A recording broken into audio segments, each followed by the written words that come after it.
Guys, welcome back to the 406 Stacker channel, coming to you from the last best place. Took last week off. I was over in Spokane at a Kairos conference at one of our sister churches over there. Had a great weekend, but after 3 days of yelling and everything, my voice was shot. Matter of fact, I ended up getting something in my voice. You can still hear my voice is a little gravelly. I'm over it. Thanks to some great doctors and some good medicine. Anyway, at the beginning of the year, I did a video on stacking goals. So, what my goals were for 2025. One of those goals was a $100 face of constitutional silver or junk silver. I'm pretty specific in what I stack for constitutional or junk silver. I do not care for the Rosies. The Roosevelt dimes or the modern, more modern silver. So I prefer these standing quarters. So there's one.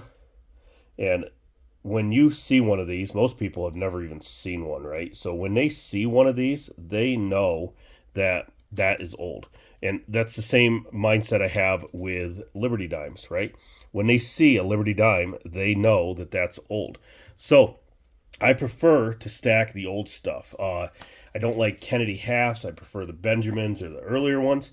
But this is what I've gotten so far. I picked up some of this last week, and I'm going to show you how I track it and what I got. So let's start.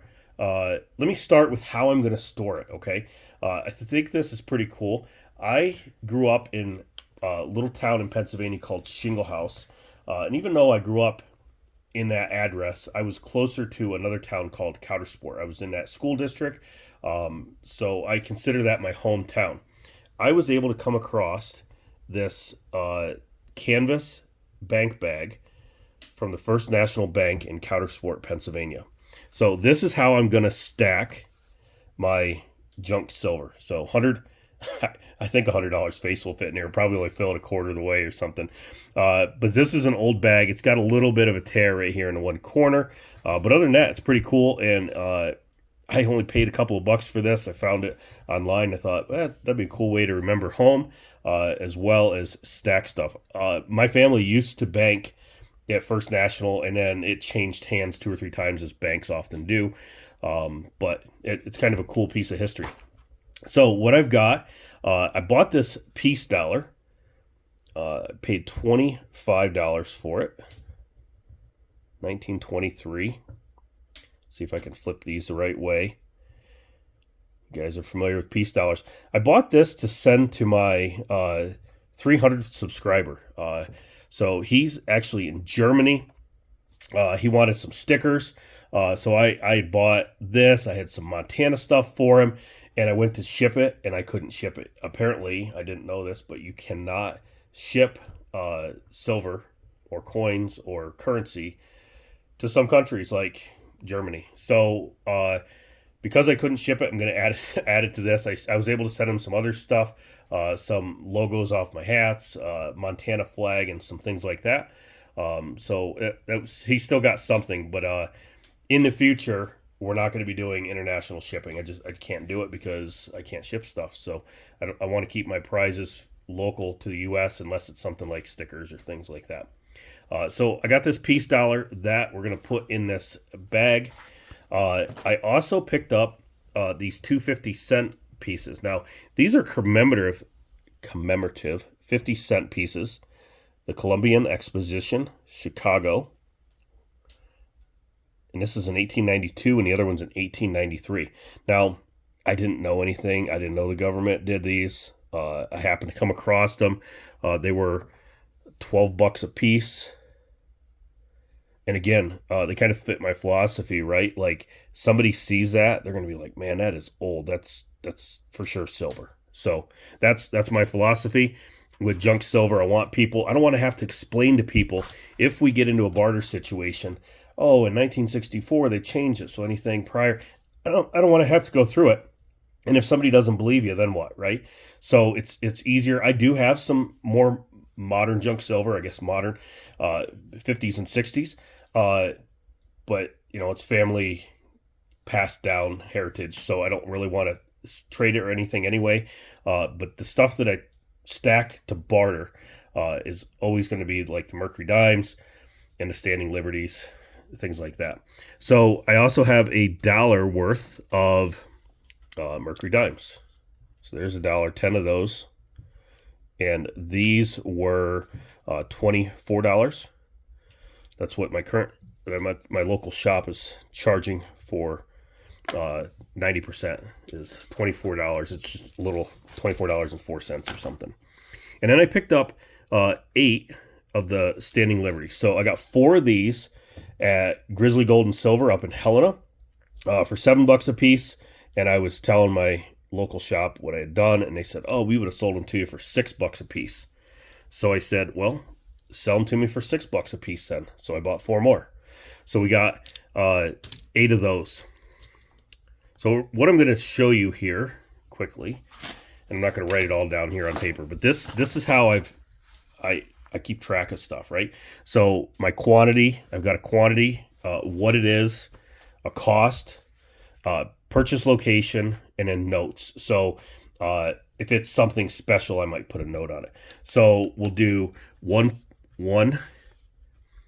piece dollar. Cost was $25, and I purchased that at Missoula Gold and Silver. And then I picked up 4 Standing Liberty. And the cost of those were $28. And I picked that up at Helena Grizzly. Okay. And this is all I do. I just go through, and this is an easy way to track. Now, you guys might not be able to read that, but I'll read that. This is an easy way for me to track and for my family to track if something were to happen to me, what I paid for it. Maybe I'll put over here in the notes, like this one I know I picked up in January. These ones I picked up in April. And I can even put the year on there, right? Because us stackers, we go for the long thing. This one was April 25. 10, we'll do Merc Dimes. Paid $24 for those as well. Missoula Gold and Silver, April 25. And then those 50-cent pieces, we'll do 50-cent Colombian. And I paid $12 a piece for those. So we'll do 24. And I picked those up at Missoula Gold and Silver in February 25. So see how easy that is? I mean, it takes seconds to do. Keep this. I have a pile of receipts. So look at this.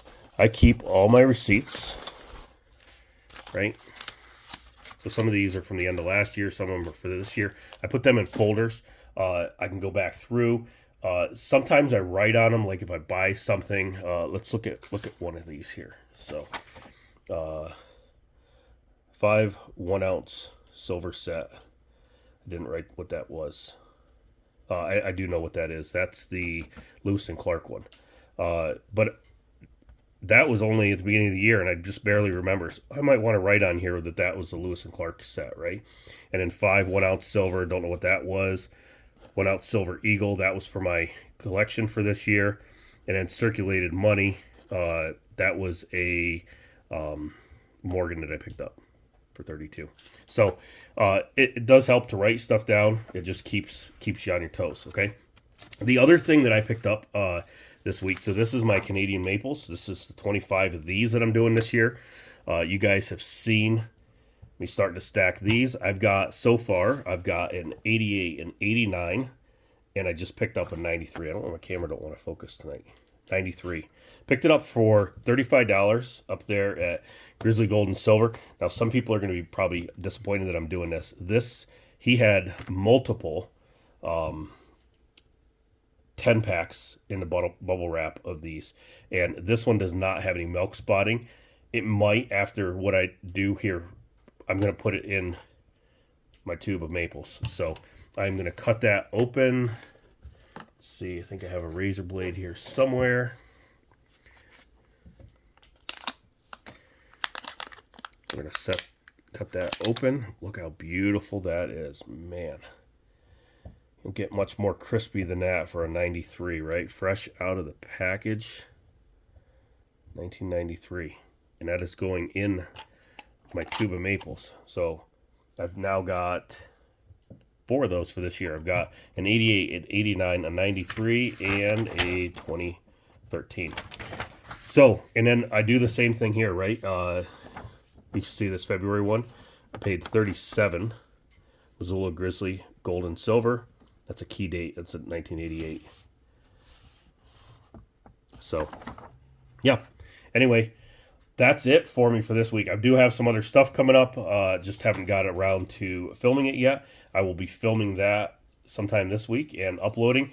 I am going to do a live, I think, Saturday. I haven't decided a time for it yet, but we're going to do a live, and I'm going to do some auction items. So, got a dozen ounces or so of silver that we're going to be up for sale, including a bunch of MK. I've got 4 MK pieces that are cast, of course, that I'm going to be moving on, along with a Arctic Fox out of a Canadian Arctic Fox. So everything's going to start at spot price and go from there. So if I don't get a bid, I don't get a bid. If somebody wants to pay spot for it and I lose a buck or two, whatever. I know the prices have fluctuated on stuff since I bought some things up and some things down. But if you guys are interested in that, keep an eye on my posts. I'll post something probably tomorrow or Thursday at what time we're going to do that on Saturday. Until next time, stack as big as the sky.